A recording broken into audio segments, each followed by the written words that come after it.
Alors aujourd'hui, on va parler du pas bouger, de l'éducatif pas bouger, qui est un éducatif assez intéressant parce qu'il permet de maîtriser un petit peu plus son chien et de lui demander de rester en place quand on en a besoin. Donc ça, à mon sens, c'est un éducatif qui est assez important.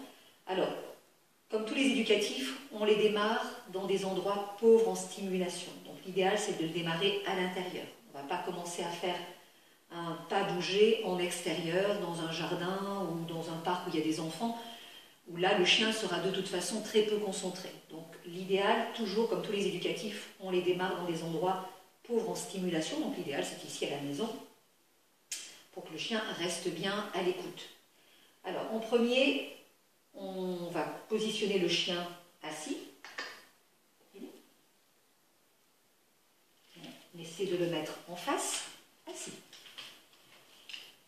Ok. On choisit son mot-clé. Donc là, en l'occurrence, on va prendre le pas bouger. Vous pouvez prendre n'importe quel mot-clé. L'essentiel, c'est que ce mot reste toujours le même et que toutes les personnes dans la famille utilisent ce même mot-clé. Parce que si vous lui dites un pas bouger, reste en place, je t'ai dit de pas bouger, etc., c'est sûr que le chien, il ne va pas forcément très bien comprendre ce qu'on lui demande et qu'il va être un peu déstabilisé. Donc si vous décidez d'un mot-clé, vous utilisez toujours le même. Donc là, en l'occurrence, pour Rémi, c'est pas bouger. Rémi, assis. Pas bouger. Oui, c'est bien. Pas bouger. C'est bien. Alors, là, pour démarrer, simplement, on ne va pas aller très très loin. On fait juste un pas en arrière pour prendre un tout petit peu de distance avec le chien. Moi, j'aime bien rajouter un geste parce que je trouve que ça marque un petit peu plus le comportement. Comme les chiens sont très très sensibles aussi au mouvement, aux gestes, ça va être important. Et on va juste reculer d'un pas et aussitôt on revient sur le chien et on récompense. Systématiquement, on donne la récompense. D'accord ? Le chien a eu le bon comportement, il a le droit à la friandise. Donc la friandise, évidemment, ça va être une partie importante, hein. Il faut choisir quelque chose, bien sûr, que le chien va particulièrement aimer. Si maintenant les croquettes, ces croquettes, il les adore, on peut tout simplement travailler avec des croquettes. Si on voit que la friandise perd de sa valeur, on change de friandise, on passe sur des choses un petit peu plus intéressantes pour le chien. D'accord ? Donc, première étape, on fait toujours plusieurs étapes dans les éducatifs, on ne fait que reculer d'un pas. Rémi le connaît, hein. Pas bouger. Oui. Donc ça, on fait des séances de 5 minutes maximum, 5-10 minutes grand maximum.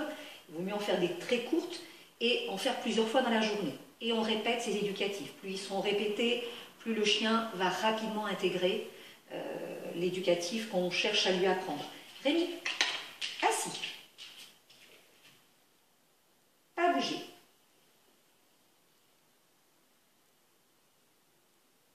Oui. Donc là, progressivement, quand le chien commence à bien tenir la première étape, on va lui demander de rester pas bouger quelques secondes supplémentaires. Rémi, pas bouger. 1, 2, 3, 4, 5. Oui. Et c'est toujours nous qui revenons vers le chien. Si le chien vient vers nous, qu'il n'a pas réussi à tenir la position, tant pis, on ne récompense pas évidemment, on repositionne le chien. Si on voit qu'il a beaucoup de mal à tenir, peut-être que le chien est fatigué, peut-être qu'il a du mal à se concentrer, peut-être qu'il y a trop de bruit autour de lui, peut-être que ce n'est pas son jour. Dans ces cas-là, on stoppe l'apprentissage et on le recommence un petit peu après. On attend, c'est pas la peine, on n'insiste pas quand on voit que le chien n'est pas très disposé. Rémi ? Assis. Pas bouger.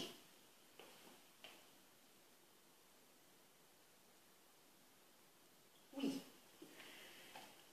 Si on voit que le chien a du mal à tenir, peut-être aussi qu'on a été un petit peu trop vite dans les étapes. Donc dans ces cas-là, on repasse à l'étape précédente.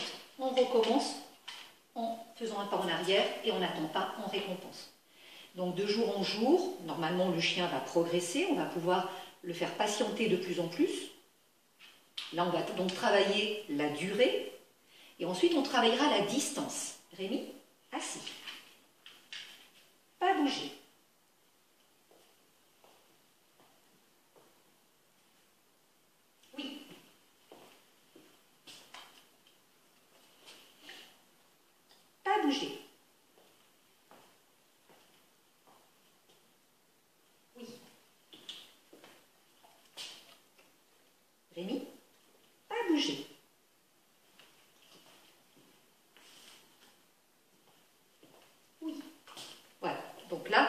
principe.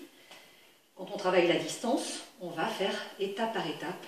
Donc là, j'étais peut-être un petit peu trop vite, mais comme Rémi connaît l'éducatif, il a réussi à tenir. Mais quand je dis la distance, pas à bouger, Rémi, pas à bouger. On peut se reculer tout simplement de 2 pas dans un premier temps. On revient, on récompense. Rémi, assis, pas à bouger. Alors quand on travaille la distance, on essaie de ne pas travailler la durée en même temps. Une fois qu'on a bien travaillé la durée, quand on est passé après à l'étape distance, on travaille la distance, on n'attend pas. On revient tout de suite le récompenser. C'est qu'ensuite, quand il aura bien acquis la distance, qu'on pourra rajouter la durée et la distance. Et ensuite, quand on a bien passé ces 2 étapes, on passe à la distraction. C'est-à-dire qu'on va pouvoir changer d'environnement et progressivement aller dans des environnements plus riches en stimuli. C'est-à-dire que de la maison, on va peut-être passer dans le jardin ou dans la cour. Ensuite, on va peut-être passer en extérieur à un endroit où ce sera relativement calme. Enfin, on pourra terminer dans un parc où il y aura des enfants, d'autres chiens, etc. Mais il faut vraiment y aller étape par étape et toujours récompenser. Rémi ? Assis. Oui, c'est bien. Et on pense surtout à récompenser. Eh bien, donc,